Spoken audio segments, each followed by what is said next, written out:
बिस्मिल्लाहिर्रहमानिर्रहीम। अस्सलामु अलैकुम। दोस्तों, मैं आज आपको 3 ऐसे अमल बताने जा रहा हूँ जिनके मुतालिक आप सल्लल्लाहु अलैहि वसल्लम ने फरमाया, जो शख्स भी ये 3 अमल करता है उसके गुनाह मिट जाते हैं। वीडियो शुरू करने से पहले मैं आपसे दरख्वास्त करना चाहता हूँ कि अगर अब तक आपने हमारे चैनल लिसिंद इस्लाम को सब्सक्राइब नहीं किया है तो ज़रूर से सब्सक्राइब कर लें ताकि आगे आने वाली वीडियोस आप तक सबसे पहले पहुँचें। मैदान हश्र में अहले ईमान के लिए रहमत आलम सल्लल्लाहु अलैहि वसल्लम के दस्ते मुबारक से मिलने वाले जाम कौसर के मुतालिक जब खुशखबरी आपके सहाबा के कानों में पड़ी तो एक दिन दरबार नबूवत में मौजूद बाज़ सहाबा इकराम ने अर्ज़ किया, ए अल्लाह के रसूल, हमें आप हौज़ कौसर पर कैसे पहचानेंगे?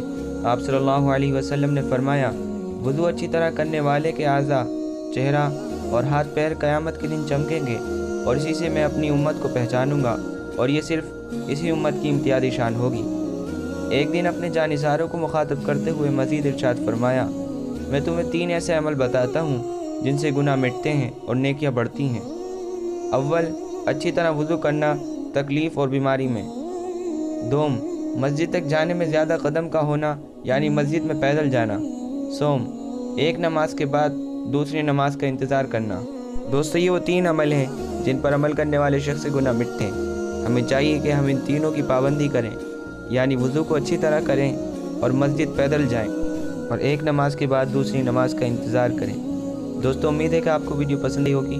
अगर आपको वीडियो पसंद आई तो इसको लाइक और शेयर करें और मेरे चैनल को ज़रूर सब्सक्राइब करें। अस्सलामु अलैकुम।